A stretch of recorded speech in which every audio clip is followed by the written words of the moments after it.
Welcome to Armchair Expert. I'm Dax Shepard. I'm joined by Monica Modman. Hi. How you doing? Great. How are you doing? Great. You look great in all green. Monica's in all green. Isn't green Bill Gates' favorite color, or did I make that up? You must be right, because they say that green is genius's favorite color. My favorite color is really blue, but I'll often lie and say it's green because I know that about geniuses. Yeah, sure. Mm-hmm. It's my second favorite. After blue? Yeah. It's probably my second after purple. Oh my gosh, purple. Mm-hmm. Not a popular favorite color, That's why I like it. Yeah, that holds. Well, today we have an outstandingly talented performer, Leslie Odom Jr. Leslie Odom Jr. is a Tony Award-winning and Grammy Award-winning actor and singer. He has performed on Broadway and in television and film. He has released 3 jazz albums. Now, most importantly, let's just get to it, Hamilton, which is currently streaming on the Disney Plus app. It's incredible. If you were unable to see this musical, I don't like musicals, and this is one of 2 musicals I absolutely loved. It's so good. And Leslie is so tremendous in it, playing Aaron Burr. So if you weren't able to go see it live, I do urge everyone to check it out on Disney+. He also was in Harriet. He was in Smash, Murder on the Orient Express. And you can see Leslie currently on Central Park, the greatest cartoon on television, for which she just got nominated for an Emmy. So congratulations, Leslie. His new album is entitled Mr. Just MR. That's all you need. So check out his new album. Please enjoy Leslie Odom Jr. We get support from Quince. So we've been talking about Quince a lot lately, and as we head into fall, it's the perfect time to reset your wardrobe with their amazing pieces. I think it's so fun to do when the seasons turn over, to just spruce up your wardrobe with a couple specials, and Quince is the place. Totally. We're talking organic cotton, Mongolian cashmere, tailored chinos from just $60. Premium fit and quality you'd expect from a luxury brand designer. I love Quince. I like it understated and subtle, and I like stuff that has high quality. And Quince checks all those boxes. I love a lot of stuff from Quince. Honestly, they have incredible premium denim, which is very important for fall. It's pretty much all I wear in the fall is denim. And Quince has such a good selection of quality denim. Their stuff is so versatile, timeless, and built to last that you just grab every single day without thinking. Right. And all of that for 50 to 80% less than similar brands. They go direct to ethical factories, cut out the middlemen, so you get all that quality without overpaying for it.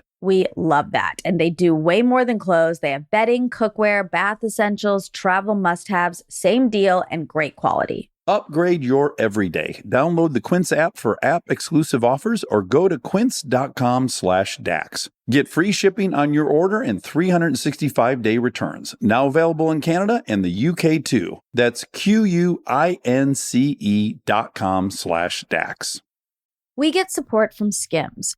Oh man, do I love Skims. I've been living in the Skims lightweight cotton collection all summer, and I have to tell you, getting dressed has become so easy. I just throw it on. It just feels right immediately, whether I'm grabbing coffee or I'm on the couch all day or I'm out, even going to dinner. The cotton is so lightweight and breathable, which in this heat is a non-negotiable. The cotton jersey t-shirt, I just need everyone to know about this one. This one hugs in all the right places. It's very soft and it still looks and fits the same after months of washing, which is very hard to do, I feel, with t-shirts. I've been wearing the black cotton jersey t-shirt with basically everything all summer long. It goes great with any patterned skirt or shorts or pants. I mean, anything, truly. I believe that's probably my favorite piece from the cotton collection, but they also have great lightweight cotton thongs that are so comfortable and they're cute. That is a very, very hard mix to achieve, especially with undergarments. I feel if you can find some that are cute, but also comfortable and do the job, that is a win. And Skims has really, really figured that out with the lightweight cotton collection.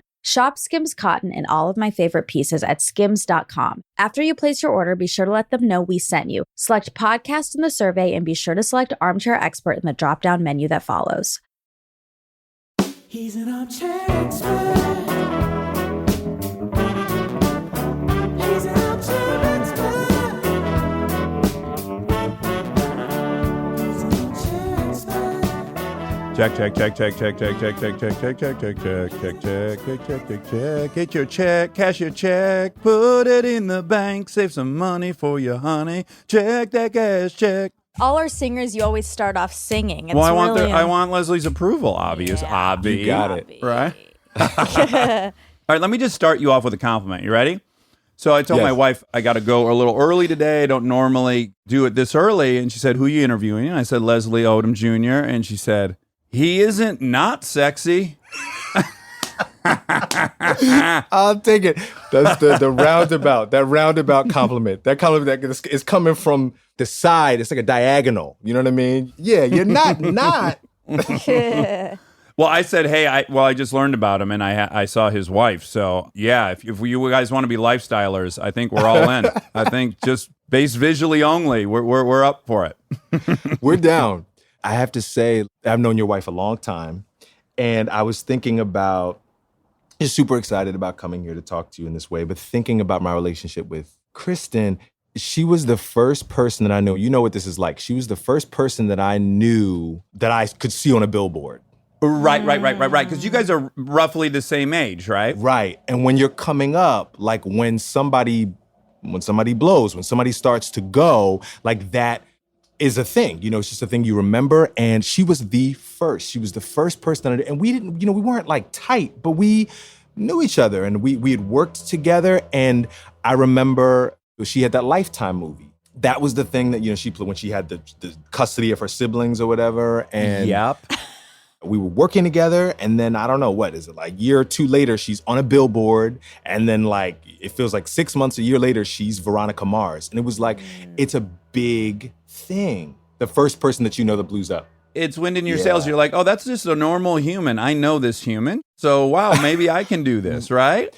It's that, and it's also like somewhat like Invasion of the Body Snatchers or something. It's like somebody gets snatched, they get plucked from the group, and then they're like away, they're like gone. Yeah. So after she's Veronica Mars, we kind of don't reconnect for like 7-8 years. Like she's really gone, and not through no fault of her. That's not her about her. It's just like she's fucking busy and she's very, very famous. But yeah, it's really a thing. She was the first. She said you had a top pony of dreads when she was 19, and she said you were killing it. She said it was working in all the ways. That's right. I did. I had that was in my dreadlock phase. I loved my dreads, man. I would not have had them now because it's clearly labeled cultural appropriation. But in high school, I had them in 11th grade. And I got to say, my favorite hairdo, because you're done. You wake up, you're done. Yeah. There it is. That's what it's going to look like. You might throw it in a ponytail, but other than that, there's nothing to think about. I dug it. It worked for me until it didn't anymore. And then I remember shaving it off and how free that felt too. Like, how liberating that was to like be bald. Yes. So I got in big trouble. I got in trouble at school. And my mom said, I've got to punish you. What can't I punish you with? And I said, well, I think if you tell me I can't go on road trips, I'll probably move out and get an apartment. If you tell me X, Y, and Z. And she goes, okay, so that's it. That's the list. And I said, yeah, that's the list. And she said, okay, get rid of those dreadlocks. And I was like, oh, shit, I didn't think you'd be that cruel to tell me to cut my hair off as a punishment. But she was so cool that I had to respect it. So she cut it all off. Yeah, and I remember dipping my head in water and going like, oh, my God, I haven't felt my scalp in a year. Right. Yeah. I might grow them back just to cut them off again, just to feel that feeling again. That felt good. Talk about, you have a little girl, right? You have a 3-year-old. And you know how you're kind of always trying to teach them like forward thinking, delayed gratification. Like this is something you're supposed to work on. And that would be the ultimate step in delayed gratification. If you spent 3 years doing something for a 3-minute sensation. There are people that do that though, right? Like the people that grow those flowers that only bloom once every whatever. There are people that do that really spend their life. Their life is about that foreplay, just like. Yeah. And I was just listening to when Nicolette found out I was coming on your show. She was super excited. Her favorite episode of all the shows she's listened to is the one you did. I forget the woman's name, but the one you did with that brilliant relationship expert. Oh, Esther.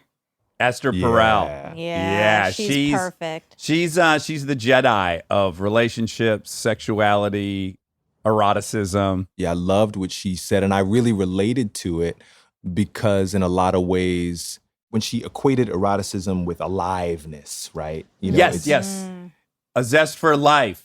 Right. It's the same sensation that I get like when this thing that I do, when it feels right, when it feels the best, it feels like there's an eroticism, there's seduction, there's a chase. It's exciting in that way. Let's drill into it a little bit.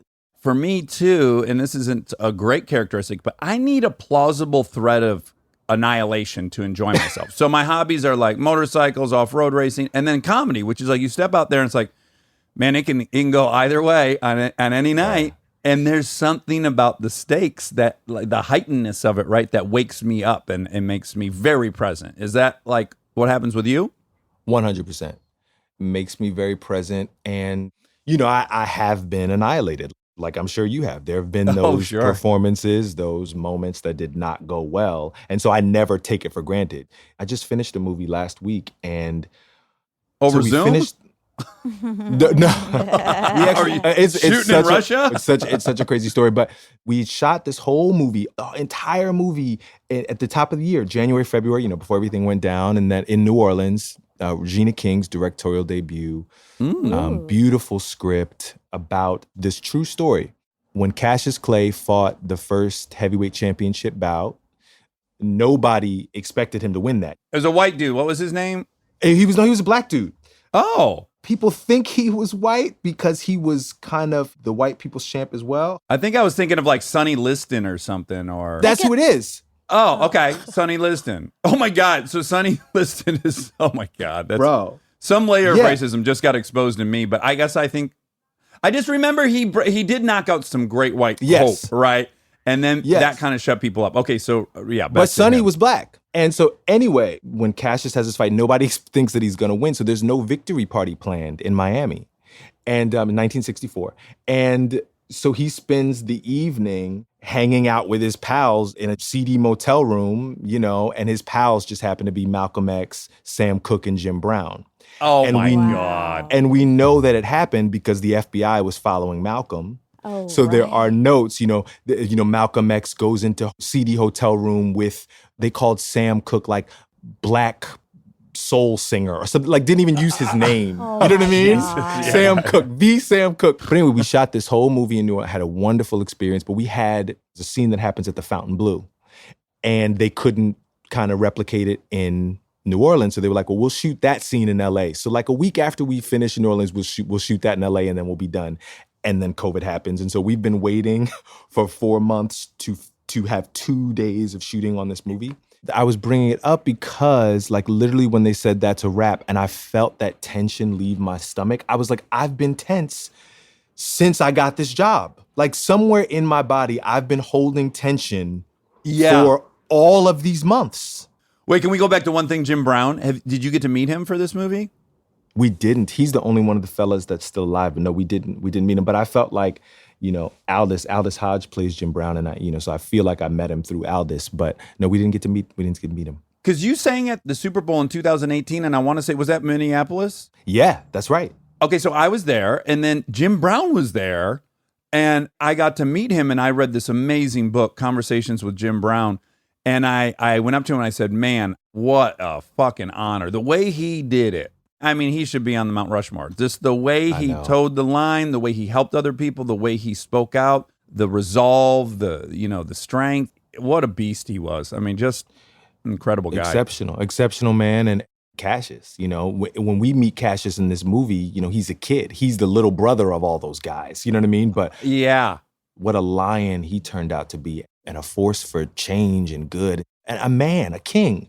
You know what I mean? Cassius walked. Are you playing earth. Cassius in this? God, no. I play Sam. Oh, awesome. And do you sing a Sam Cooke song? Oh. What song? I sing a bunch of the songs. We recreated. The cheaper ones? No, because Jody Klein owns all those rights. Jody Klein's dad was Sam Cooke's last manager. And so through a turn of events, Jody Klein's dad owns all Sam's music. So Jody's one of the producers. And so, we sing all the hits, actually, all the best Sam Cooke stuff. That's Dude, what was amazing. that like? Terrifying. Okay. Yes, I mean terrifying because I remember after Hamilton, I was at a party and I don't know if he'll remember even, but Lee Daniels, I saw him at a party. Lee looked at me and said, "Do you want to play Sammy Davis Jr. for HBO with me?" And I said, "No, sir, I don't." Like in that moment, because it was only because like God, I love Sammy Davis Jr. and I love Marvin, and I love these cats. These guys have learned so much, but because of Hamilton, I got to finally be the best version of myself. Yeah, well, I would compare it right to like Jim Carrey's big breakthrough. I think he was doing stand-up for maybe 15 years and he was doing impressions. And at some point he recognized, like, I'm not going to become my own thing if I keep doing this. That's what it was. It was like, at this moment, I could be a whack Sammy Davis Jr. or I could be an amazing Leslie Odom Jr. I'm choosing that, Yes. But when Regina comes to you with this, with this amazing script and, and it wasn't just a straight ahead biopic, this One Night in Miami, it's about this night with these guys. Yes. And the conversation that Kemp has them having in this room is the conversation that we're having in the streets. Essentially, it's about, does capitalism work? Can you put a black face on capitalism and say that that's progress? Malcolm is about divesting. He's like, it doesn't matter how much money you have, Sam, like your people are still being oppressed and you're a part of that system. And Sam is, of course, like, I'm a black-owned business. I put money in black people's pockets. You are a ward of the state. You know what I mean? Like, yeah. And so, the conversation that they're having in the room, it was too good to pass up, but it was terrifying also. In the room when it happened. Even Martin, right? We saw at the beginning of this whole uprising in the streets and the pandemic and stuff, but especially with the uprising, you hear a certain section of society pining and longing for Martin Luther King. That's the way you protest, that you do it like that. Nonviolent protest is the way, right? And on a level that sounds good, but then you have to remember, well, they killed Martin too. Mm-hmm. Yeah, they followed him. They recorded everything he did. Okay, so it's not like we can go to the nursing home where Martin is at 93 or however old he'd be and talk to him. How did you win? How did it happen? The brother's dead. They murdered Martin too. And not for nothing, the last brother we saw that was trying nonviolent protest was Colin Kaepernick. That's what it looks like. Exactly. Yeah. That's what nonviolent protest looks like. And we have, the person in the highest office of the land, get the son of a bitches off the field. So that's what you do when it's nonviolent. So you got to take your pick. Oh, yeah. What you want is for you to be able to see us coming.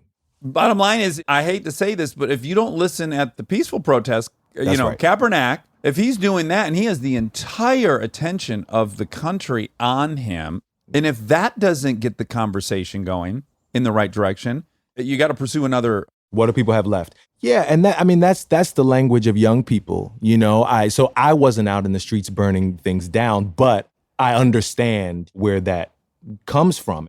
And we have distant history and we have not so distant histories to show the way this country has treated nonviolent protesters as well.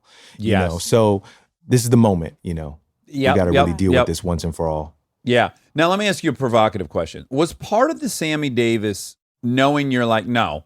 So definitely you want to be your own voice, which makes total sense. But also, if I'm you and I compare Sam Cooke to Sammy, and by the way, I say this with great compassion because Malcolm Gladwell has this awesome podcast, Revisionist History, and he does a whole episode on Sammy Davis, and it's called like The Weight of the Token or something like that. There you go. It's about being the first person through the door and what the first person has to endure.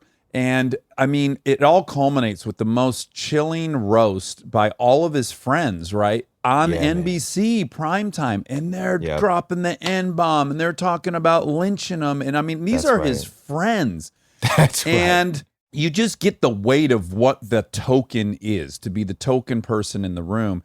And if I'm you, I don't want to play the token. I want to play the guy who said, fuck you. I want to play Cassius. I want to play people. You know what I'm saying? Was any of that in the mix? That's a great question and super provocative.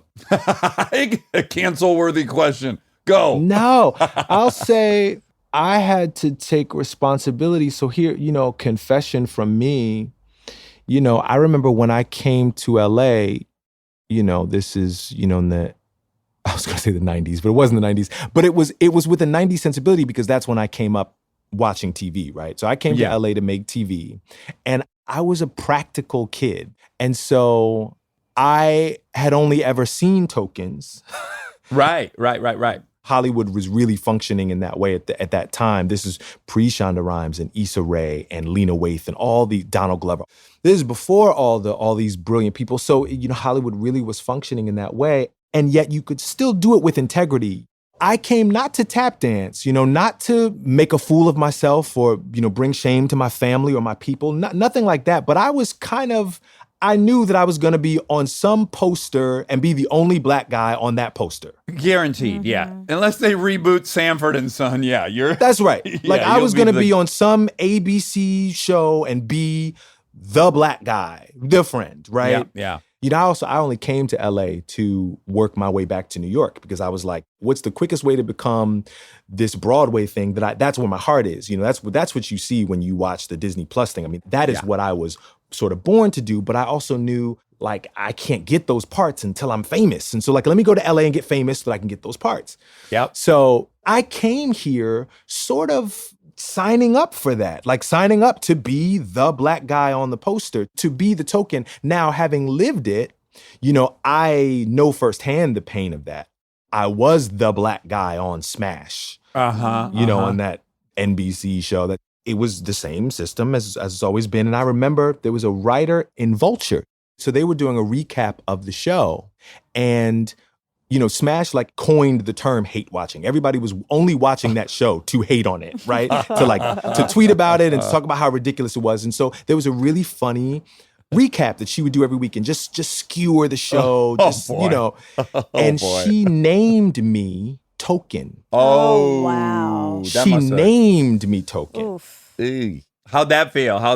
Oh, I'll tell you how it felt. It was painful. I had to take responsibility for it because on some level, that is what I signed up for all those years ago. So it was 10 years. You feel me? It's like what I came to LA on some level accepting or seeking found its way to me, or I found my way to it. I'll just add, you're not naive. So on some level, yes, I agree with you. But on another level, no, dude, you're not the fucking architect of the system. So there's really no responsibility for you to take on. You're not the architect. Until you have a moment to change it. Yes. When you got the leverage and you don't, then that's a whole other thing to wrestle with. That's what we're talking about. That's what we're talking with all these systems, bro. That's what we had to reckon with Me Too. That's what we have to reckon with. Me Too's the same way. It's what I'm fucking waiting for is the guy that's gone through this to go to a fucking couch, sit down with a fucking psychiatrist. Am I cursing more than any guest you've ever had? No. And pull back the layers of rape culture and toxic masculinity. And this is what I've been looking at. Yo, Bill Cosby, when he came up, there were ads for roofies in the back of the magazines he was reading. Oh my goodness. In the backs of the magazines you were reading, they would have ads for the things you could put in a woman's drink. Or Spanish Fly. Remember when I was a kid? That's what I'm talking about. Yes. Yeah, Spanish Fly was always, and that's code. Yeah, you're going to make some girl horny with this pill. It is, at some point, the same is true with racism. At some point, you have to commit to getting well. You have to admit that you're sick, that you are fucked, that you are ill, and you have to commit to getting well. You have to do the work and go, this is the water we've been swimming in. God, we're sick. Can I add one thing? This thing is set up to not allow for that. And I'll tell you why I think so. Is the side that's leading the charge, and God bless them, so glad they are, some faction of that side is more interested in retribution per se than growth. So the stakes are very fucking high, right? So for the guy to come out and say, you know what, I am a misogynist. I grew up in a culture where the worst thing you could be as a boy was a girl. You go to school, if you were a fucking girl, you were exiled. Okay, so over 18 years of hearing the worst thing in the world you could be as a girl, guess what? You feel superior to girls. And that blows, and that is how we were indoctrinated. Yes. But if I'm going to admit that and say, let me now work on that, you can't also take away my entire life, because if the stakes are my life vanishes, then guess what? I'm not going to probably own up to that. And I'll say the same thing as with racism. The notion that there's racist or not racist. You're a Nazi or you're fucking, I don't even know who the most liberal white person is. But no. I'm a fucking 3, okay, out of 10. Right. At best. That's maybe the best I could have hoped to be on the racist scale is a 3 out of 10 from how I grew up in this system. So, but does that make any sense to you? Like, there's got to be. I love what you're saying, but I don't agree. Like, you know, there's no danger of you losing your life, losing your, in any way. Like, if you really want to talk about it, like maybe you're talking about like, oh, my grandkids will have a little less than I do. Nobody's coming to take your shit. Okay. Like, if you're a white guy. I was married to Joy Bryan on TV and she said, it's always white boy day. What are you talking about? Get out of here. Like, right. Nobody's coming to take your money. Nobody's coming to take your opportunities. Like, you're good until you die. Like, if you're here on this planet, if you're here now, if anything you're talking about, you know, if you decide to fight for more equity and justice and equality for people that don't look like you, the world might look a little different for your grandkids, meaning they might have to, I'm not talking about you now, but they might have to actually compete. Compete. They might have to actually be competent instead of just being handed shit because they're white. Like, you know, that's the fucking price you take. But here's the good news. You'll leave them a shitload of money. You're going to leave them a lot more than my parents left me. You're going to leave them the house and the wealth you've accumulated. You know, black people are so far behind because, you know, there's been a fucking hand at our forehead to accumulate property. Like blatantly excluded, policy in writing excluded, for sure. But if you're a white person and you're here fighting for justice, it is not going to affect your personal life while you're here. You're fighting for your kids and your grandkids. I guess I'm just saying, I don't know how, but I've eked out this little existence where I can say that. I can say I'm a 3. And I know times I've been a 3, right? Because I'm unaware. Now, I can say I'm a 3, and for some reason that won't have much fallout. But I got to imagine, like, if Tom Hanks comes out and says, like, I think I'm a 4 racist. Sure. I don't know if he's fearful that will have a huge impact on whether he works again or not. But I see what you're saying, that it won't affect it. Not if there's a follow-up of I'm a 4 and I'm working to be a 0. Yeah. That's the There's sentence. no fallout. Yeah. There's no fallout. Like, I'm with you. Like, if you're a 9 and you're like, and I'm staying a 9, that's where cancel culture comes in. I'm a 9. I'm trying to get to 10 before I die. Yeah. Right. And by the way, you should be canceled if that's your mentality. Right. That's what I'm talking about. I'm talking about the man who's accused of like treating women poorly or, you know, doing these things privately and being like, oh my God, and dealing with that. Here you've created a platform for yourself. Thank God. I'm curious to see like if you feel like it's made you a better person, all these hours of conversations with people. But, you know, if you are willing to work on it, there's no such if you're willing to have conversation and by do the way, work. it requires friendships, right? Where you trust the person. So Joy Bryant has like defeated me in like 4 epic racial debates. And one of them being, I'll give you an example. Tell me. I just fucking hated Chris Brown. I'm in love with Rihanna. So that's part of it, right? We all are. Come on. And then, you know, my mom was beat by a husband. I witnessed that. So I have my own particular distaste for that. And so I was, you know, going on about fucking Chris Brown and what a piece of shit he is and how I'd love to fight him and yeah. And Joy's like, you know, do you feel that way about this actor? And she names a white actor who's been found guilty of spousal abuse. And then she names another one. And all of a sudden I go, oh my God, you're right. I mean, that's objectively the exact same thing. And yet I am very able to label Chris Brown a monster or a bad guy or evil. And most certainly a part of it is he's black. This could be the only explanation. Can I give you one tiny on your defense? And I'm on Joy's side. I want to say because like nobody's going to cancel me, but I'm going to give you a tiny bit for your defense the next time you guys get into the fight. Yeah. Well, it was like the only difference was, God, Rihanna's so tired of talking about this, and I love her too. Like, God, I love that woman. I love what she's built. But I'll say this and then I'll put it down. I relate it to the Me Too thing too. The only thing that was different was when we saw that picture. That's what I was, funny enough, that's what I was hanging the entire argument. After When she we saw that exposed me for picture. feeling differently, I'm like, Yeah. I saw the pictures, dude, and it was gnarly. You know, she had been attacked, and I was like, When we heard about it, what we all pictured was like, what is it, right? Yeah. And to get off them for a second, like to go to the Me Too movement, it was like, without calling names, all of us, when we hear about these guys going down, you're like, come on, what'd he say? Like he said you had a nice top on or whatever. And you're like, oh, you gave out sex toys for Christmas? Oh, shit. Okay. Yeah. My bad. Like Yeah. wait, you jerked off in a plant? Wait, what? Yeah. What? Like, it was so much worse. tell Because room. we're conditioned to protect People we love. Well, white men. Well, and black folks in the black community, they protected R. Kelly Yep. too long. They protected. Yes. I Yeah. think it's a parental 100%. thing. This is my armchair theory on it is like, we all have parents that are flawed and we love them and we get practiced at making excuses for these people we love. And then so now we love Bill Cosby and he's kind of our dad too. And for a while we're pretty good at like, we've been down this road. My dad does have a temper and da. I think we're pretty conditioned to forgive people we love for But atrocious we behavior because of our love parents. Chris Brown, Prior, yeah, yes. And so with the white guys doing the exact same thing, my point is we're a little more conditioned to be like, that's probably a little more gray Yes. than it is with the black guy. And I will benefit say, of the doubt. You somehow extend Yes. benefit of the doubt. Yeah. And I think part of it is the pictures, which ties into the whole system in general, which is media.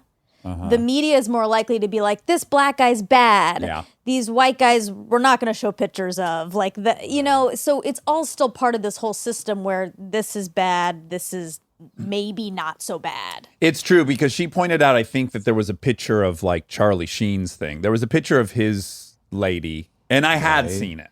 Sure. And yet it wasn't equal. I have to admit, it wasn't in my mind, it wasn't equal. And that's why you're a 3. That's exactly why I'm a 3.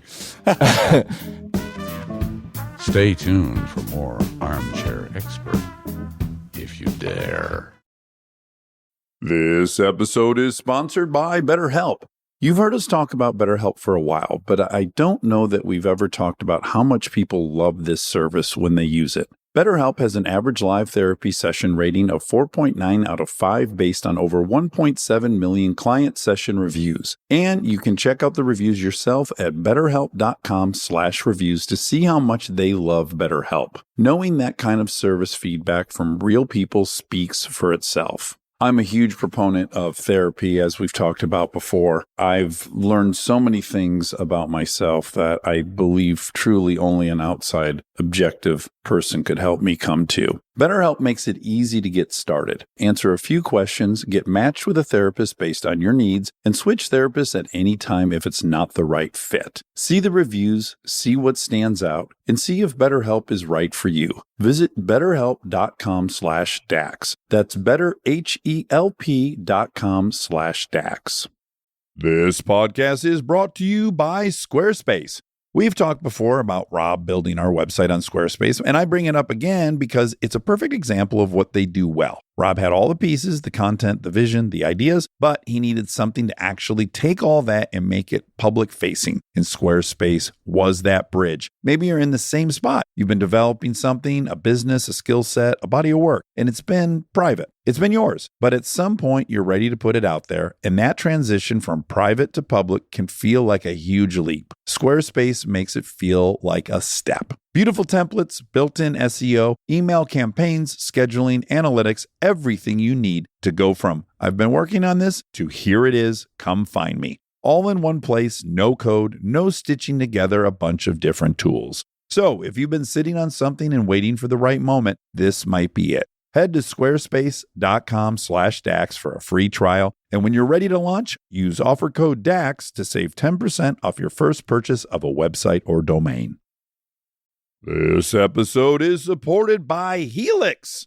All right, let's talk about something we both really care deeply about, sleep. It's the most important thing. I've had my Helix mattress for years now, and I genuinely think it's one of the best investments you can make for your home. Mine still feels just like it did when I first got it. Well, that's the thing. It's not one of those mattresses that caves in after 6 months. These things are built to last. And, I'm a side sleeper. I ordered a side sleeper and I get hot, so I have cooling. And I can't tell you how much more comfortable it is to be in there not sweating and tossing and turning. Cooling is really important. I've read that you're supposed to sleep a little bit cold. So I also have cooling. And they have over 20 models, so it's not a one-size-fits-all situation. You just go take their quiz and they match you to what actually works for your body. Plus, they've got cooling upgrades, which heading into summer, non-negotiable. Truly. Go to helixsleep.com/armchair for 20% off. That's helixsleep.com/armchair for 20% off. Make sure you enter our show name after checkout so they know we sent you. helixsleep.com/armchair. Thank you to our presenting sponsor, HP, for supporting this episode. Parents, you've got enough on your back-to-school list right now. Ink cartridges do not need to be on it. They just don't. The HP Smart Tank printer uses a refillable ink tank and comes with up to 3 years of ink included. It's the last printer you'll ever need. To learn more, search HP Smart Tank.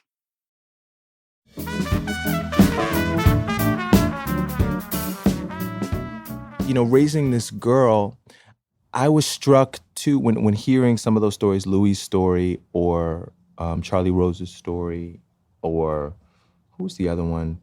The brilliant brother, the comedian. Yeah, Aziz. Netflix, right? Hearing those stories. And now some of those stories were about physical violence, right? Were about someone overpowered you. So we're not talking about that. And that is something that men have to deal with man to man. Like, you got to deal with what has brought you to the place where you are overpowering another human being and imposing your will on them, right? Yeah. That's colonialism. That's some evil, wicked shit. Yeah. But some of those situations were just that, we have to have these conversations with our young women, with our girls, because some of them were literally, you did not feel in your body enough. You did not feel enough agency in your body to get up off a couch and walk out a door. Like the only thing that stopped you from the psychological harm that was inflicted upon you was your willingness, your ability to stand up and walk out a door. And that is true of anybody, because the power dynamics. Oh, yeah. Sometimes they're physical, right? Like we're saying, the police departments, they are the most violent arm of white supremacy, but there's what happens in education and what happens in banks and what happens in real estate. There's lots of ways that the system is set up. So the same is true of, the way we raise our young women. You walk out the door, there's a long history of you won't be believed. The police won't take it seriously. If they do, they're going to give you basically a gynecological exam at a police station. You don't want that. Right. This person's probably going to end your career. The physical disparity, the sexual dimorphism that my wife will point out. She's like, I get into an elevator all the time and the person in the elevator is literally 2 times my size. Imagine you got in an elevator and there was a guy that was 7'6" and 400 pounds. You're aware of your vulnerability. That's right. And I certainly want to raise, because I'm not a woman, and yet I've had experiences where, the thing that stopped me from being taken advantage of in some way was the fact that I, as a man, have been raised to be in my body, to own my voice, to own my yes and my no. And there's times that I say no. And sometimes it's hard, and they'll call me names as I'm walking out the door. They say names at my back, but I got out. I got out the door. And some of those situations were just somebody that did not feel powerful enough. They didn't feel like they could get up and walk out the door. And I don't want that for my kid. Yeah. We had a conversation before she was 2. No was, of course, one of the first words she learned. And so the family was doing this thing where they'd ask her, hey, Lucy, can I have a hug? And she, no.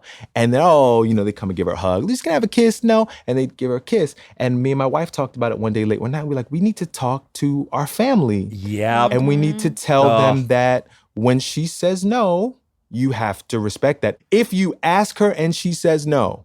Yep.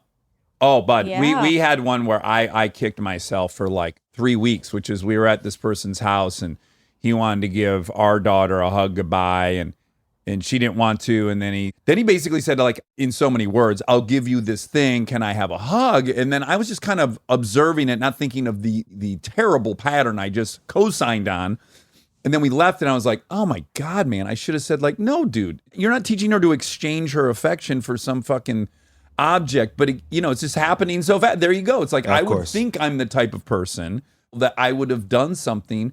But I was, I guess, afraid to make everything awkward and blah, blah, blah. And then I was like, going forward, I gotta intervene. I gotta stand up. But, you got to learn that a little bit. Exactly. That's why those experiences are there. Look, what a tiny experience that you had to learn a big old, that was the experience we had. We let it go on for a little bit. And then we were like, okay, we need to put a stop to it.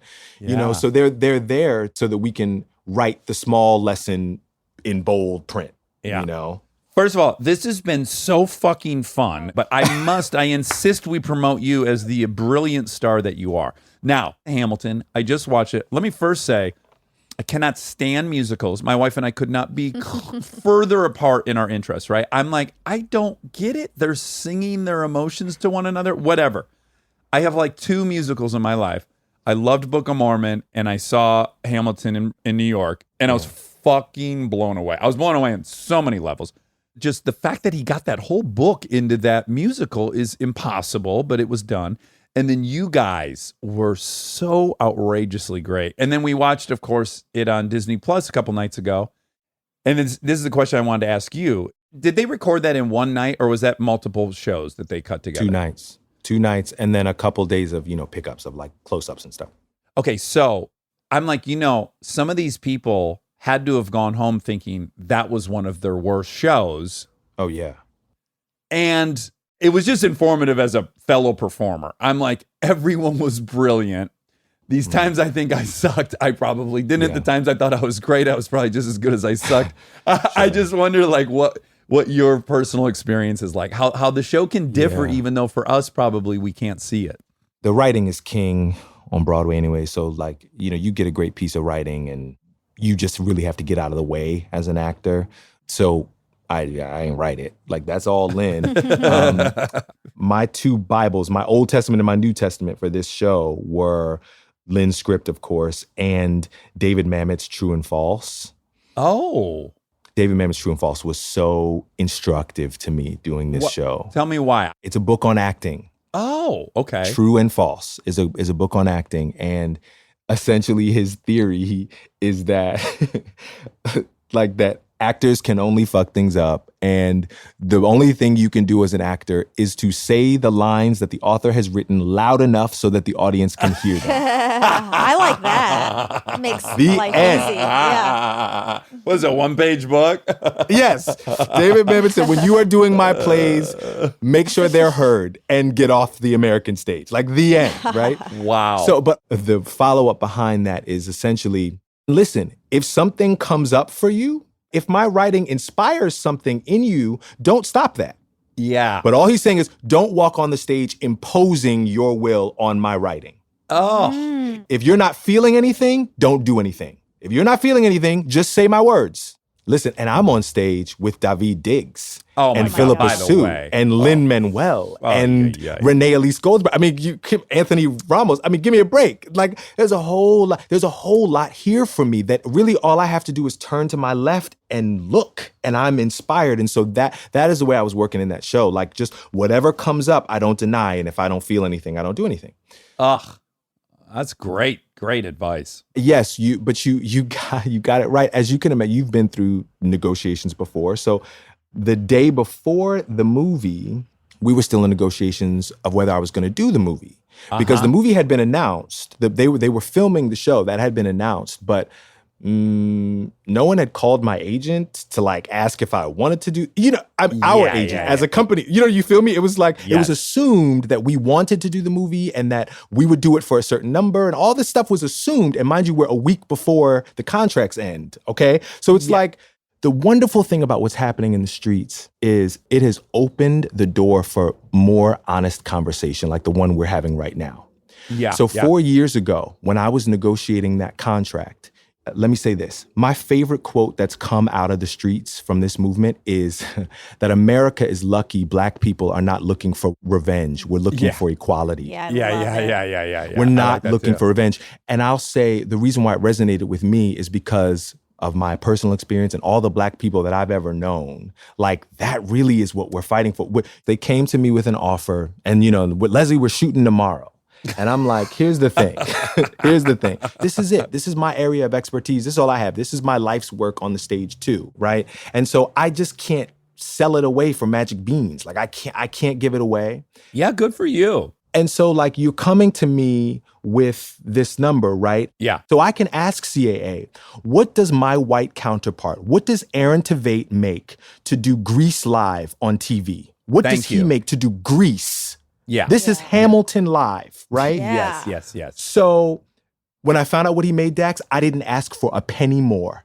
I didn't Nice. ask for 1 penny more, but I said, you must pay me exactly what that white boy got to do Yeah. Grease live. Yeah. Good That's for you. the bottom line.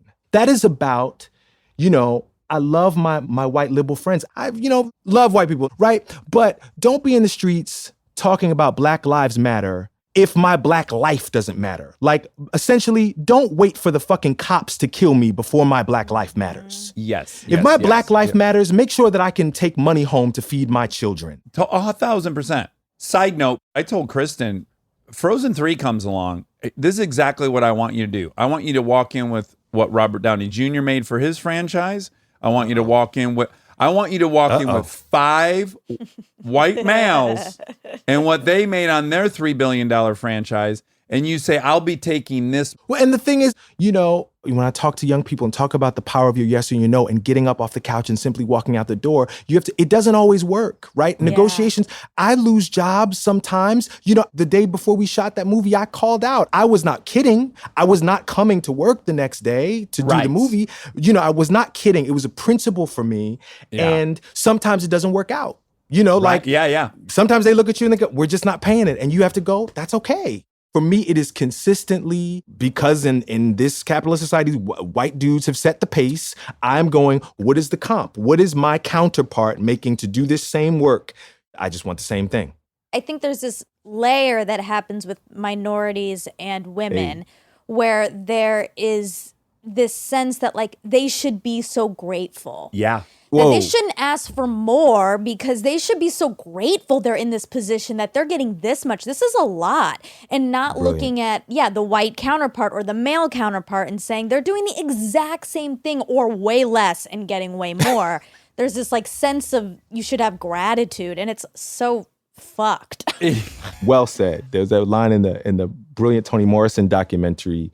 I think it's called Pieces of Me. It was brilliant. And she says she had to go to her, it's fucking Toni Morrison. You know what I mean? She was an editor and she was, this is like the 80s, like the 70s, 80s. So like, you know what I mean? Like, what she was dealing with. But she had to go in. She was a single mom and she walked in and she was like, I'm looking at all the editors. They're all white men. And like, this guy's getting this and I'm getting this.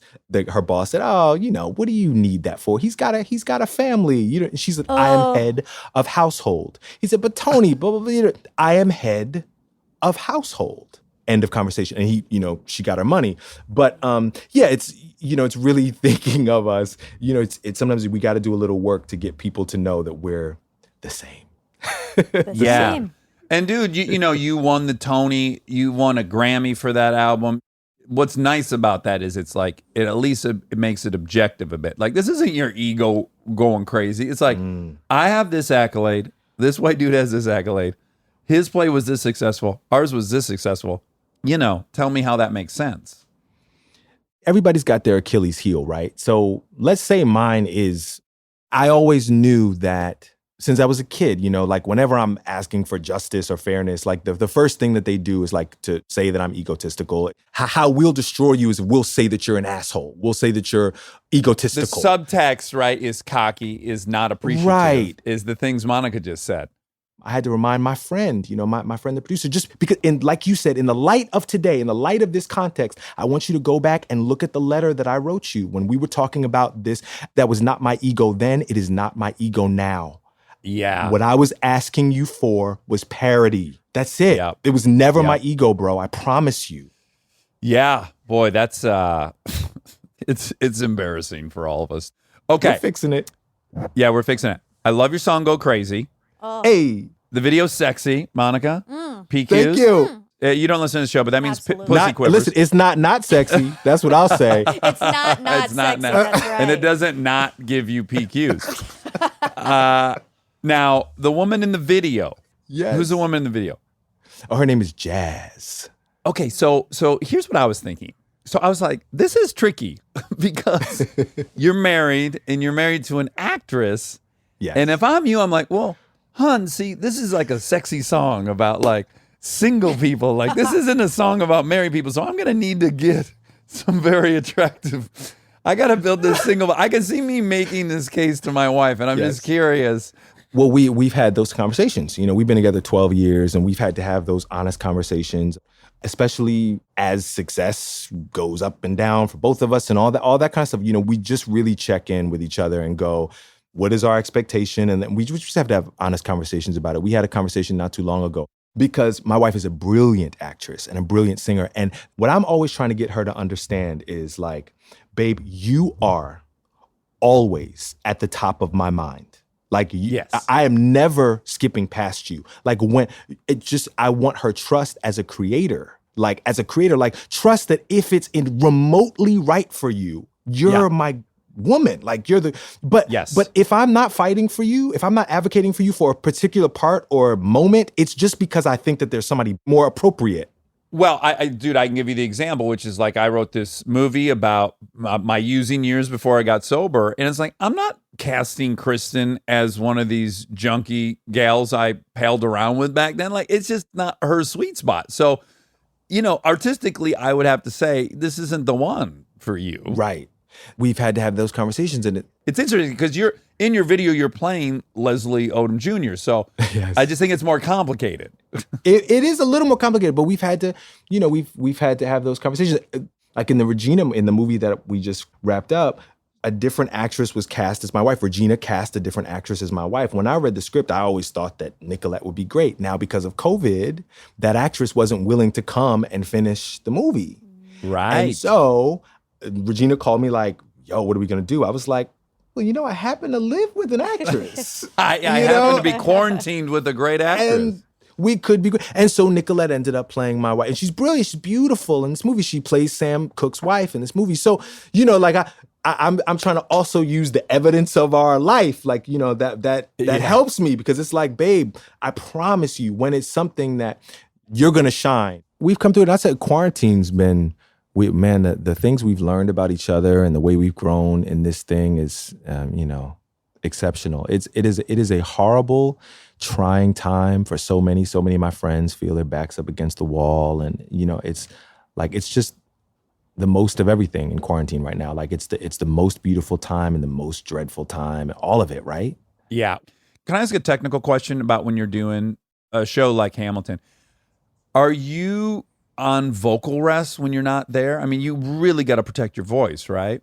I wasn't. Some shows you do, but Hamilton was in every way that the experience and the project just fit me like a glove. You know, it wasn't written out of my range. It was something that I had to take care of myself, and I was happy to take care of myself. Is it less stressful to be like rapping a lot of it?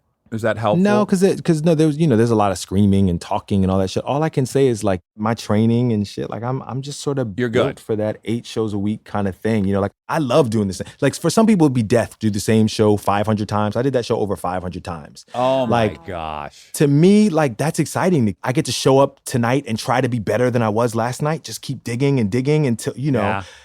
Well, that's what Kristen pointed out. I was lamenting about how I could not do it. I couldn't do 8 shows a week for a year.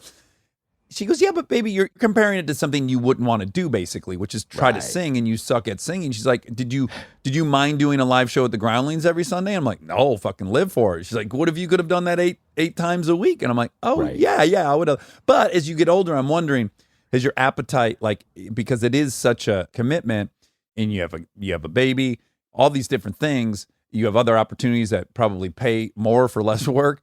Does it get less appealing, or do you think you will always keep returning? Oh, I would love to return. I mean, it has to be something worthwhile because the sacrifice is so great. You don't make a lot of money. You are away from your family. You do have to take care of yourself.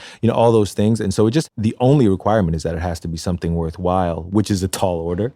But no, man, I look at it as it's like ministry to me. It writes my whole life. Yeah. It puts me in touch with my purpose. And I didn't get in the business to be a celebrity or be in TV and movies. I wanted to be on Broadway. So like any chance I get to do that. Diddle-doo, doo, Come on. doo, doo, Here it comes. Do. And They say the neon lights are bright on Broadway. on Broadway. And George Benson, baby. Wait, I want to share one. You can tell me if it's true because this is through Kristen's brain, but it's a story of hope. So I do want our listeners to hear it. She said that she knew you from New York, knew how talented you were, and then she saw you working at a grocery store, and she's like, "Oh man, this guy's just so unbelievably talented, and he's working at a grocery store." Yeah, it'd be like if Babe Ruth took your keys at the valet. You'd be like, dude, aren't you supposed to be swinging Wait a a minute, bat? something doesn't feel right in the universe that this is happening. And then, a week later, she heard that you got Hamilton. Right. Is that a true story? It's a I can true tell story. already that the part of it's wrong because I know he quit. He had a TV job that he backed out of to do Hamilton, which I think Hamilton, yeah. must have took the most amount of bravery of your whole career. But it would have taken more bravery actually not to do Hamilton because I knew how special that show was. But to not do Hamilton for a bag of money, I was just like, I wouldn't take anything. I wouldn't take anything to not do Hamilton. But she's right that my survival job at some point, I just had happened to. God, this is going to make me sound like a shitty person though. But no, but I feel like your podcast is about telling the truth. So the truth is, I feel so bad. But I'm 22, 23 years old, and during the summers back at home, I had worked my way up to cashier at a grocery store at home. So I knew I was quick at the register and And it's good money, right? There's a union, and you're getting like triple time on a Sunday if it's a holiday. One of my best friends in the Groundlings, Tim Lovestead, sometimes I'm like, what are you making today? He's like, 4.5 times. Bro. Well, do you remember the grocery strike? The union struck, and so I was a scab. Oh! Okay. I applaud your honesty. And by the way, I've been so many things worse than a scab, so you are in you're in good company. Scab. Yeah, so I did. That was my survival job. But we didn't know how. Like the grocery store strike, it ended up. We didn't know if it was going to be a week or 2 weeks. I wouldn't scab today. I want to say I've learned I would not scab anything today. But I'm 22 years old, and I'm dying out in L.A. And so they were striking. And so you didn't know, is it a week? Is it going to last 2 weeks? But they were paying everybody the maximum, which at that time was like $17 an hour. Wow. Give it to me. Bro, to scan groceries at the grocery store. Talk with beautiful moms and Come on. Yeah. So I did it for like 3 months. The strike lasted a long time, unfortunately. I'm sorry. I really am sorry to all the union workers. Well, dude, I think the fact that you own that is the greatest thing. And your book, Failing Up, I think addresses that, right? Like the many, many setbacks. I mean, because if I look at, if I tell one version of your life, right, it's that you were on Broadway at 17 years old, that you've been on Broadway for 22 years, more than you've not been on Broadway. But that's not the complete story, is it? No. I did that Broadway show, and then it was over a decade before I did another one. It was, over a decade before I did another Broadway show. And then and I've only done 3. There was Rent, which was a dream come true. I say sometimes half joking, but I didn't want to be on television and movies. I didn't want to be in show business even. I wanted to be in Rent. Like that was my dream. So it was like I'd won a fan contest or something. One day I'm loving the show, and then the next I like blink my eyes and I'm standing in the Seasons of Love line and like singing to an audience. It's crazy. Yeah. I did that show, and then I had to dream another dream for myself. So then the next show that I did over 10 years later was a show called Leap of Faith. We ran 2.5 weeks on Broadway before we closed. And then the next show was Hamilton. Wow. Wowzers. That's wild. You got 2 albums that are out. I think you're making another one maybe. It's rumored. Yeah, man. But 2016, Leslie Odom Jr., number 1 on the jazz charts. 2018, Simply Christmas, number 1 on the jazz charts. Your single Go Crazy is everywhere and doing great. Yeah, that's from my first album of all original music. I just put out an album of all original music, and I'm super proud of it. This weekend, we went, after the movie, of course, we were number one on iTunes pop charts for the whole weekend. And yesterday it was amazing. Yeah. That's great, man. Congratulations. Thank you. I'm so happy to hear that.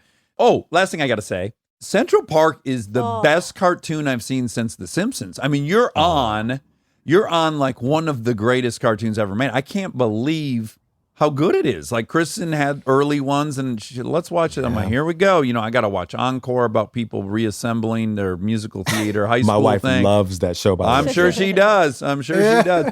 You know, there's a lot of stuff that I watch. And so this thing starts and I'm like, my goodness, babe, you are in like the best cartoon in the world right now. It's a good cartoon. It's a good cartoon. And Josh, you know, Josh and I went, you know Josh very well. I love Josh's episode of your show, but Josh and I went to college together. Carnegie Mellon. Yeah, we were little babies, and I've been working on his weird little projects for over 20 years. This is the first time he's ever paid me, though. So we're having a ball. I love it. That's great. That's great. And that's on Apple. And then, of course, Hamilton is on Disney Plus. And then your music is available everywhere music's available. Leslie, I hope when all this is over, we'll all hang. You, Belle, I and would love that. Nicolette and I. Yeah, that would be fun. I would love that. Thank you both so much. Thank you, Monica. Thank you, Dax, for making space. I appreciate it. Absolutely. Thank you. We love your show. Oh, thanks, man. Bye. Bye. Stay tuned for more Armchair Expert, if you dare. We are supported by HP. If you're a parent or you know one, like I do, or you can help take care of kids, you already know what August feels like. It's not summer anymore, it's the pregame. The supplies list, the forms, the "we need this printed by tomorrow" texts that come in at 9 p.m. And I say this as someone who's been on the receiving end of those texts in a former life. You're ready to help, and then the printer says no, out of ink, blinking at you, useless. It's such a small thing, but it will absolutely derail your night. So when I heard about the HP Smart Tank printer from HP, America's most trusted printer brand, I thought this is the kind of thing that actually makes life easier, not in a big flashy way, in a one less crisis way. Instead of those little cartridges that run out the second you need them, the HP Smart Tank uses refillable ink tanks, and it comes with up to 3 years of ink included. 3 years. That's 3 back-to-school seasons without the cartridge panic. HP can't fill out the forms for you, but they can make sure the printer is never the reason you're up past midnight. Search HP Smart Tank. We get support from Apple Gift Card. Back to school is here, and for many, that means some big life transitions. Whether they are heading into a new grade or setting up a dorm for the first time, you want to give them something that actually supports their growth and success. Apple Gift Card is a versatile solution because it takes the guesswork out of gifting. It's not just about a new pair of AirPods for focus. It's about giving them the invaluable chance to choose the digital tools and subscriptions that suit their unique journey. They can use it for productivity apps on the App Store, movie nights on Apple TV, or extra iCloud storage for all those new memories. With Apple Gift Card, it's so empowering to give the students their freedom to allocate their own resources. Celebrate their new academic chapter. Visit applegiftcard.apple.com to celebrate their milestones and gift one today. We are supported by Auto Trader.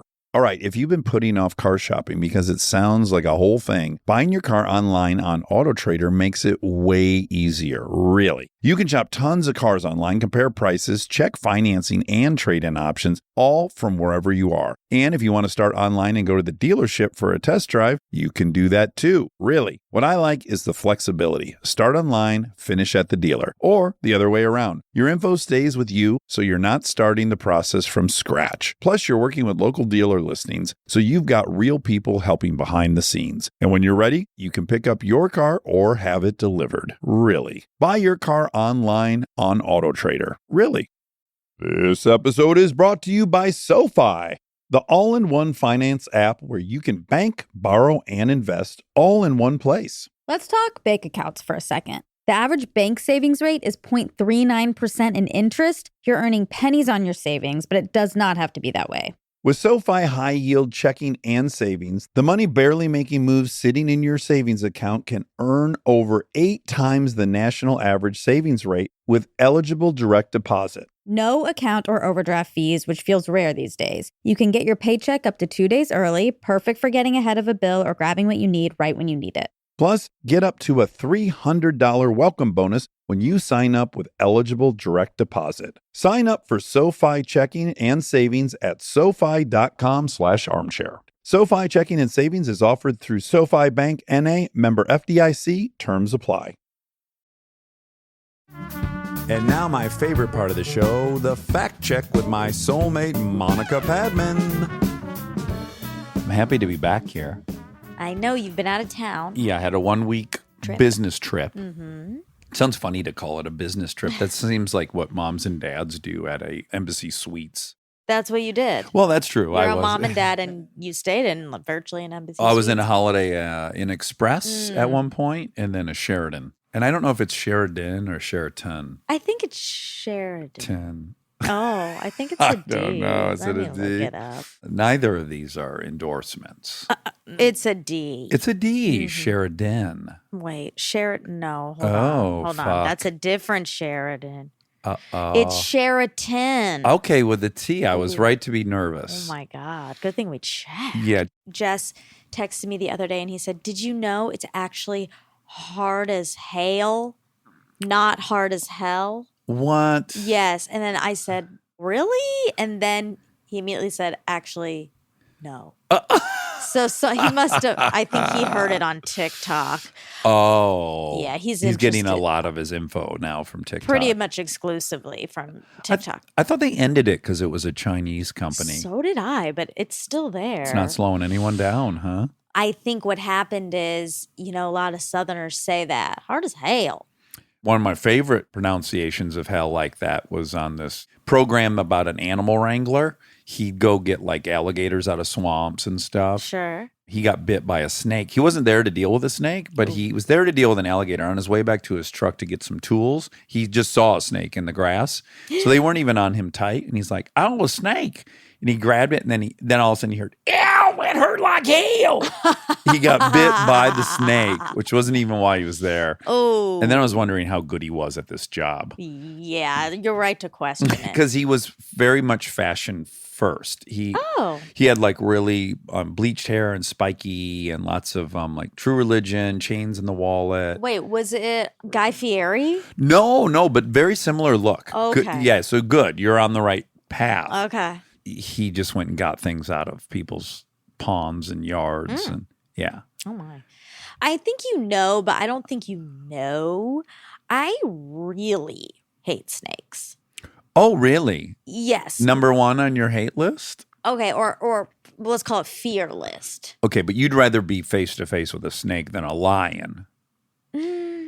I hope so. Yes. Yeah. I get sort of paralyzed thinking about a snake. Oh. One of my best friends from home has like a true phobia of it. Even if you like say it, like if she hears it. Oh my God. You know who I thought your friend was immediately? Oh, Indiana Jones.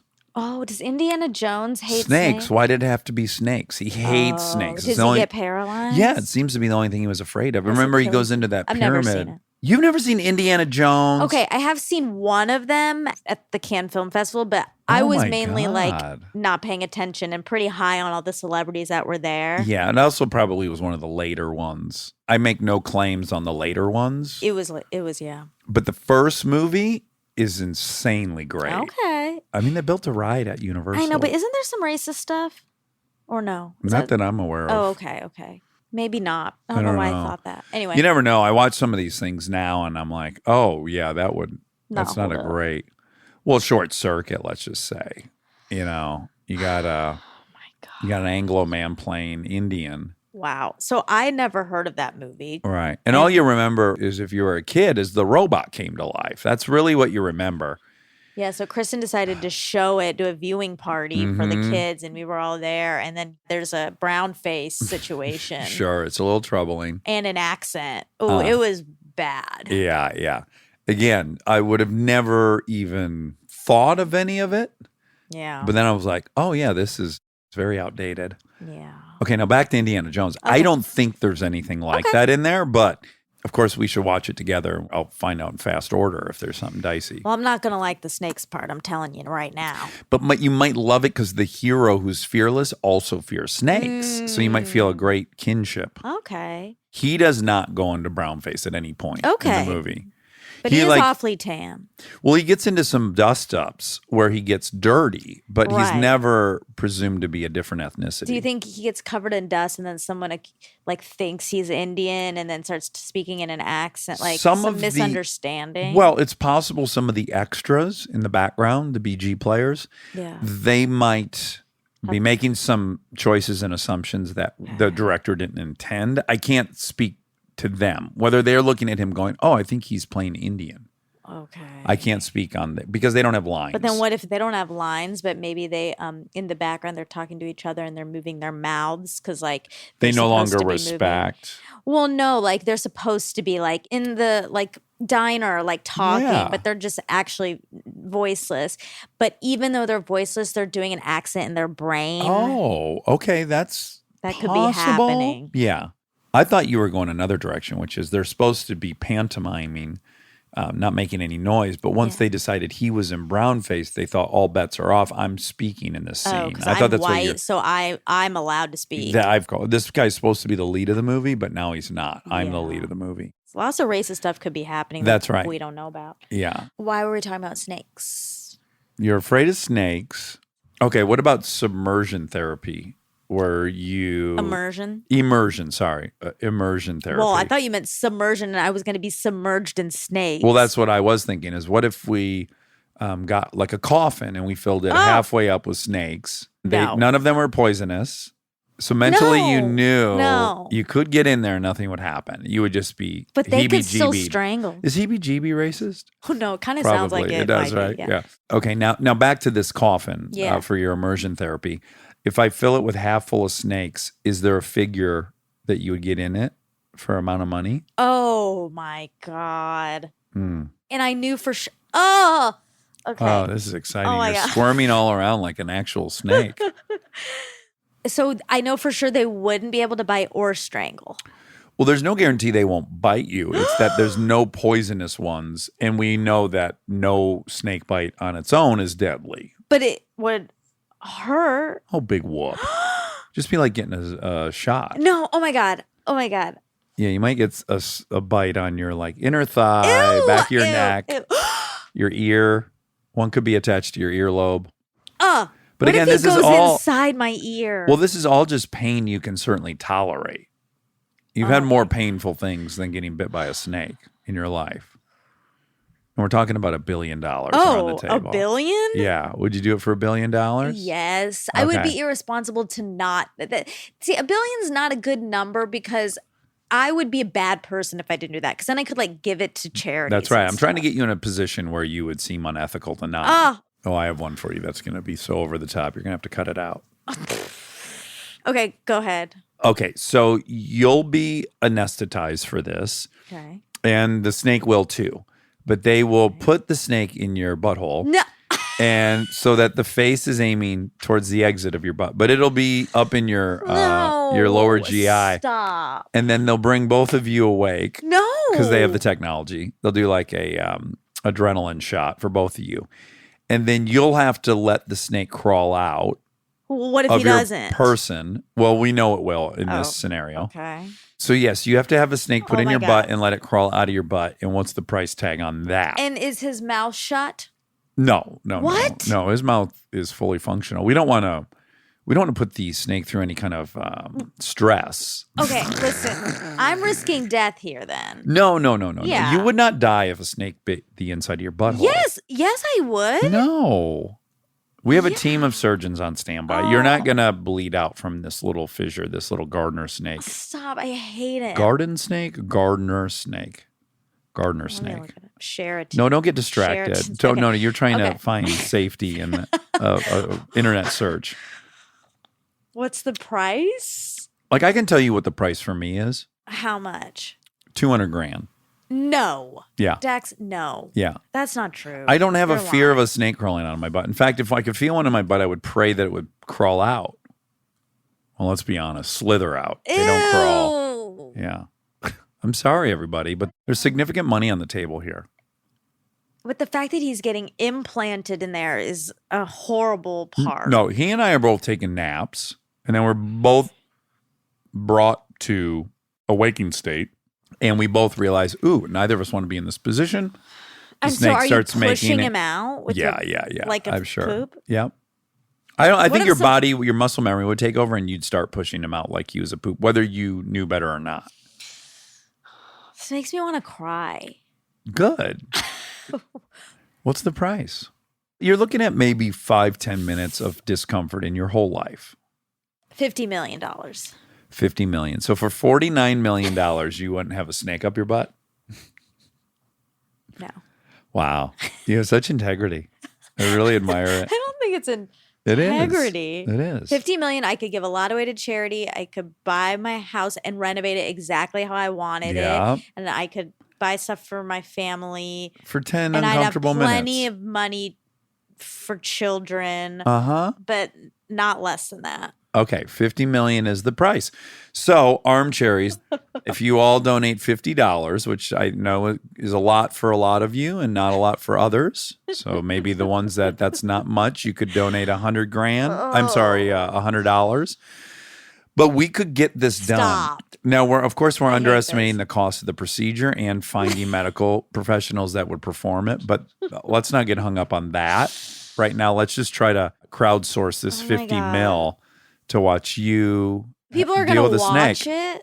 Well, I think if people donate $50, they're entitled to see it exit your butt, don't you? I mean, as long as they agree to not make it sexual. That seems like a reasonable thing to ask. It's a 3-foot snake. That is not even fitting in my body. Sure, it will. When you get a camera for a colonoscopy up your butt, it's like 5 foot of camera. But the snake can't get up in my organs. No. Again, it's going to be facing towards your rectum. Just to be I really clear well, about his this. head is going to be on his way out. That's right. His head. Would you feel more comfortable if the head stays outside of your anus? Yeah. Yeah, I guess so. Because part of it is I'm scared he's going gonna to start bite. biting me inside my But butt. I think his or her. Let's not be sexist. he's definitely her goal, a boy. Her goal might be just to exit. I don't know why biting anything makes you feel No, okay. like you're exiting quicker. This has to be part of it because as soon as he comes out, and he's definitely a boy. As soon as he comes Okay. out, he's going to be riled up. He's going to be pissed. Or relieved to be out of No. your butt. He's going to be pissed. He was stuck and then he got released. And then he's definitely going to bite my neck off. No. Well, listen, if you found yourself, if you woke up tomorrow morning and you were in a room with no doors or windows, Stop. You know what? would your scared. first option be to start biting the walls, or would you try to start figuring out how to get out of there? You wouldn't bite the walls. Biting You're would not be a- low Oh my God. on your list of. But I'm not a snake. Snakes bite. That's what they do. In a pinch, when it helps them to defend themselves, but they're not biting as a hobby. But they think they need to defend against me because I'm like keeping them in my butt. Well, but they don't know you're in. He knows. They don't know they're in your butt specifically, for sure. I don't think they even know they're in a butt, much less yours. Okay, quick question. Okay. If you had to wake up in someone's butt, live or dead, Oh, whose butt would you want to wake up in? okay. Matt Damon's? No, because truthfully, I think I'd want to wake up in a girl's butt. Mm-hmm. Probably a Me too. vegetarian's butt Okay. because they're Mm-hmm. getting all their poop out of there. Yeah, stinkier, but yeah. That's a good point. Mm-hmm. I don't want it to be stinky. I have one. Okay, who? Penelope Cruz circa Vanilla Sky. Tell me why. You have to tell me why. Is your head like the snake's? Like it's like kind of towards the butthole. Yeah. Okay. Yep. Yeah. And then to me, that for whatever reason, that seems obvious that I'd want it to be Penelope Cruz Why? from Vanilla Sky. I pick. Gwyneth Paltrow. That's a good pick. This could That's be a an good award we pick. gave out at the end of every year because it says a lot about the person. It's like a hygiene award, a Uh-huh. diet award. Yeah, I'm trying to think. Who do I think is like the cleanest Mhm. person? Gwyneth is a good. That is That's good. yeah, that's really good. Yeah. That's really good. That's pretty good. All right, I'll Look, you take that for could now. wake up in there next to other things that Goop decided was also good to be in your butt. That's the only potential downside, I think. Oh, but I'd be okay with sharing space. Okay. Yeah. Okay. Okay, I'll stick with Gwyneth for now. Great. This episode is brought to you by ServiceNow. Look, I have my dream job. I get to talk to folks I admire like crazy and ask them virtually any question that I want to. I can't imagine a better way to spend my time. But even dream jobs have some not so dreamy parts, the stuff that gets in the way of the actual work. Now, that's where ServiceNow's AI specialists come in. They don't just tell you what you should do about your busy work. They actually do it, start to finish. Cases closed, requests handled, no extra work for you. So you and your team can focus on what matters most, which for me is, are they obsessed with male bodies on the same level as I am? They never are. To learn how to put AI to work for people, visit servicenow.com. Speaking of hot people, Oh, okay. Leslie. Oh, sure. Oh, my God. Wowzers. Yeah. X Factor galore. Yes. But okay, so he mentions Kristen's Lifetime movie. That movie is called Gracie's Choice. Gracie's Choice. Gracie's a 16-year-old girl whose mother is on a fast track to self-destruction. Uh-oh. The police arrest her mother and separate the children, but Gracie does whatever she can to keep her family together. Yeah. The mother is in and out of their lives, and her sister gets pregnant and runs off to get married. So Gracie takes on the challenge of being the caregiver and guardian to her brothers while putting herself through school and working part-time. She has a lot on her plate. I've watched this movie. It's great. She's great. An added bonus to watching it, and truth be told is the reason I checked it out in the first place, is her mother was visiting for a lot of that movie. And her mother got put in as background, so she makes some crosses. Oh. And she really got carried away with the crosses. There are scenes where her mother crosses 3-4 times in a scene. Gracie will go into another room, and lo and behold, that woman is also crossing in that room. Okay. It is great Oh my God. fun if you Wow. know and love Lori and you know and love Kristen to watch it for that reason. To be fair to Lori, who I Yeah. do know and love, I don't blame her. Obviously, I blame the director who's like not Well, paying attention. Let's be specific. You should be blaming the AD, the assistant director. They're in charge Wow. of background. The director can't be worrying about the performances of the leads and also Well, they myopically could. staring at the crosses in the background. They'd Well- miss the performance. Look, they could do it all. I'm not trying If to they put want their movie to be good. And I'm not even putting shade on the AD of Gracie's Choice because that AD, she or he may have thought, oh, who gives a shit? No one's going to notice and they're having a blast. And I would co-sign on that. That's true. Yeah. Okay, so Cassius Clay, you said he knocked someone out that was white early on. I didn't find that. Okay. Sonny Liston is black. Yeah. Okay, Malcolm Gladwell Token episode is called The Hug Heard Round the World. The hug heard round the world. Yes, Sammy Davis Jr. hugs Richard Nixon at the 1972 Republican National Convention. Mm-hmm. Which alienated him from the black community at large. Yes. Yeah. Oh, okay, the Toni Morrison doc is called The Pieces I Am. Okay, and then he talks about being a scab for the grocery store union. Uh-huh. I had never heard that phrase before. Oh. I didn't know about it. Yeah. But it's a union worker who returns to the job without permission from the union or a non-union employee who needs the work and is willing to put up with the taunts, threats, and even violence from strikers. In either case, he or she is the mortal enemy of the labor union, an organization that's designed to protect the interests of workers from the possible tyranny of management. The only true weapon of the labor union is a strike, and scab labor renders a strike useless. Yeah, so Michigan's a very, very union-centric state. Yeah. And of course, I'm very pro-union, and that term scab was very well known where I grew up, and Yeah. it was like the worst thing you can be. What I can now see is, once again, it's a way for the true antagonist to go unchecked, right? So the whole struggle then becomes about the scabs versus the union workers when it's like, oh, well, the shop owner just got off scot-free because now you guys are mad at the scabs. Right. Yeah, it kind of gets diverted. I can see another side of the argument now that I've left Detroit, which is like, well, it's convenient for the employer to make it all about the scab and the union worker when that's not really what the fight is. Yeah, that's true. And also, like, what they need money. Yeah, but I get it. They're right.